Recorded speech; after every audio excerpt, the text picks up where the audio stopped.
Thank you.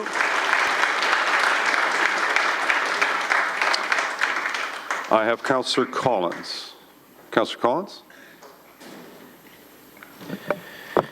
Thanks, Mr. Mayor. And, you know, as part of this job, we're oftentimes faced with the challenges of dealing with very contentious issues. And I've been here for a number of terms. And I've had the honor and the privilege of serving my constituents for a number of years and having been tested, I would say, politically several times by issues on a very macro level that affect the entire community and maybe not just my ward. And this one that we're dealing with tonight is certainly no different and falls into that category.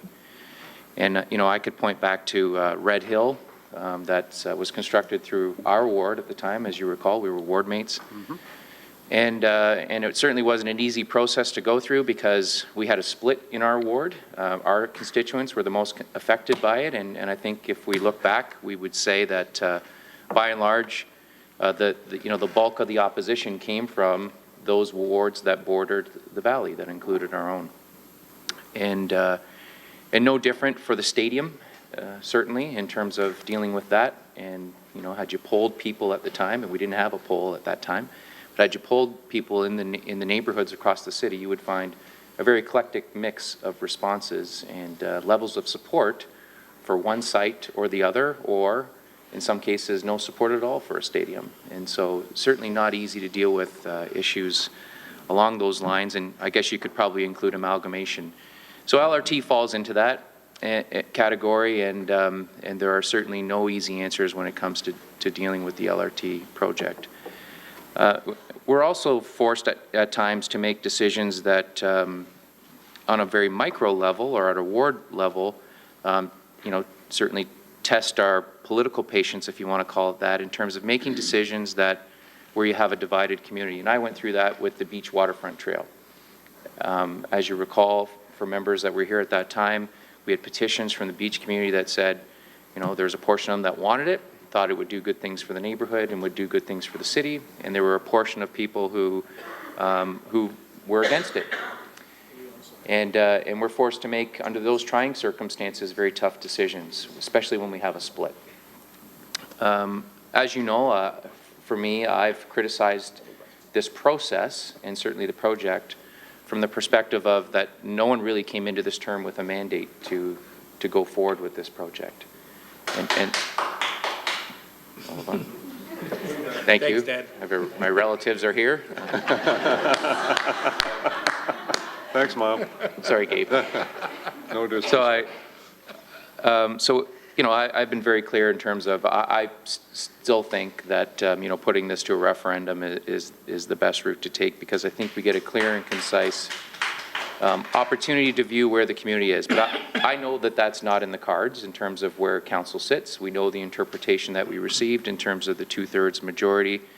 And I'm certainly willing, as I said from day one, once that was rendered, to live with that decision. Those are procedural rules, and I certainly don't discount it.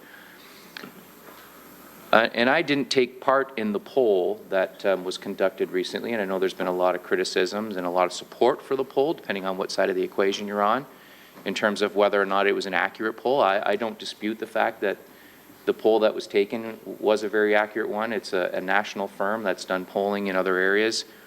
I think we would all agree that polling to some extent has been called into question of late in terms of what we've seen with our own elections here in Canada and Ontario, and certainly those that have occurred in the U.S. Of late. But I think what the poll confirms, and anyone who has lived through the last, I would say through the last election up until today, I think what the poll confirms, and the correspondences that we receive and the phone calls we receive, and we've all informally met over the last number of weeks, what it confirms is that we have a divided and split community. And that's never a good thing. I think it's important that we've certainly heightened the level of civic engagement related to this project. It's not often that for GIC meetings or committee meetings or council meetings that we have a full audience in attendance following what's happening at City Hall. And And it's certainly been problematic for the province and the feds and even municipal levels for us to get people engaged. So irrespective of where you sit in terms of the LRT, whether you're for or against it, I think it's been a victory in a sense, for as much as it's caused some great grief for many of us in terms of the emails, the calls, and the delegations. Certainly, we had very long meetings. I think it's been a great victory for all of us that we have heightened the level of municipal civic engagement in our building here at City Hall over the last number of years on this issue. So no winners and no losers in that regard. I think the fact that we have people talking about how important issues are to their community, whether it's their own street, their neighborhood, or the city as a whole, I think we've done well in that regard. And I know we've been criticized of late in terms of not making decisions. We've made decisions all along, and we'll continue to make decisions. And those criticisms are certainly valid, I think, maybe in some quarters, but I would say that the fact that we have people here today helping us along the way is a good thing. I want to thank certainly those people who've come out to the rally. I didn't attend the rally. I want to thank people who've come out pro and con here to the meetings that we've had in terms of delegations. And we've been inundated with phone calls. We've been inundated with emails.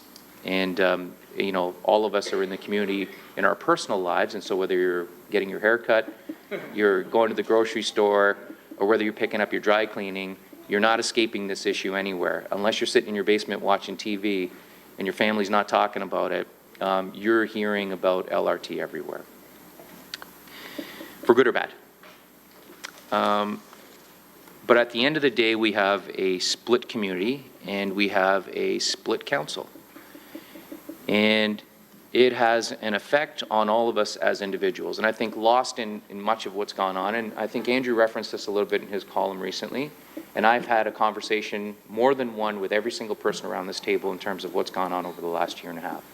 And it is a very trying and taxing experience on us all as individuals. And again, irrespective of your position, people are losing sleep over it. People aren't eating over it. You know, I can hear somebody playing violins, I'm certain, in the background here in terms of, well, poor them. But we asked for this job. We signed up for it. And we're forced to make these tough decisions. But I know that this has been a very trying and taxing experience on all of us. And so I'm certainly cognizant of wherever this goes between now and the provincial election and between now and our next election, that it is taking a toll on my council colleagues, all of whom I consider friends. And I say that in the greatest of respect to everyone around the table. And it's not often that we can get unanimity around this table. I don't expect unanimity. No one in the community expects us to be Stepford councillors where we all just get in line once an issue comes up. And I respect the fact that everyone has the ability through these discussions and the right to disagree and to criticize, constructively criticize issues that are in front of us. I've noticed with that split community and that split council that the emotions run high during our debates, and we sometimes lose, you know, the decorum that we often look for when it comes to making decisions. We noticed that at our last meeting, where things get emotional and things, again, people get tired after marathon meetings and things can get out of control. It doesn't help us through the decision-making process. And I'm sorry for going on, Mr. Mayor. I'm traditionally don't speak very long, but I just want to get this off my chest. This is the time that everyone gets to speak whatever they want to say. I appreciate that. I appreciate your comment. And so I know that our emotions run high, and I know that things get testy, and that affects the relationship we have between each other, and it affects committee work. And I've been in committees where, you know, people have said, well, I'm not supporting that initiative, unrelated to LRT, and I'm not supporting that, that project, and I'm not supporting that policy because he or she is on the other side of this issue. And that doesn't help us at all. Again, irrespective of what side of the equation you're on, it doesn't help us move issues forward. Thankfully, you've all been kind enough. You haven't applied that to me yet, but it's just a matter of time, I'm certain. And so, you know, we've been through marathon meetings. We had an issue last marathon meeting, and we had one 2 meetings ago. My best friend here was ready to knock my block off. And at 11 o'clock at night, I was trying to think of someone bigger than him who I could call down here to help me in a situation where I thought I needed. Would not have helped. Would not We've have got helped you- me. we've got And your back. I couldn't think of anyone who was bigger than We've him. got your back.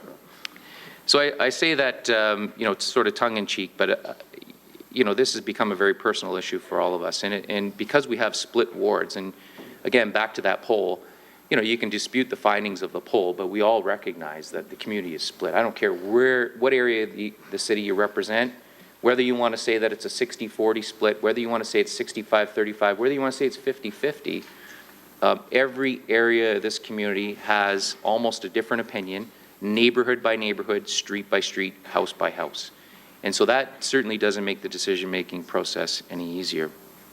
And for as much as we're elected as individuals to this table, when we arrive at City Hall, the community expects that we're going to act as a team. And right now, to be very blunt, we have a divided locker room. And there's a lot of furrowed brows that where our eyes are cast to the coach, and we're not happy about the situation. And I can say with great confidence that our council works best when we act as a team. And I can give, thank you for that, Mark, and I can give you a number of examples when we come together as a group, we find ways to accomplish great things in our community.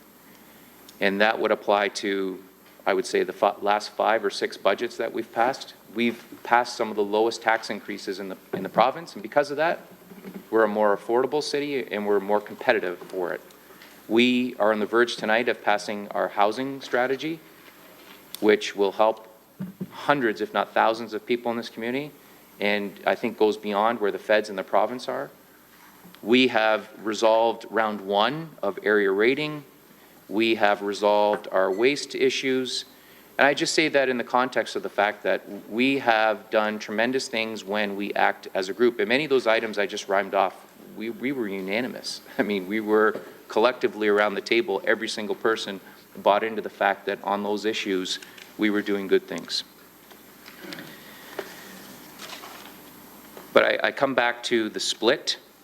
And for me, the problem with the project where we sit right now is that this political pendulum that is the LRT keeps swinging wildly back and forth. And so think back to the election.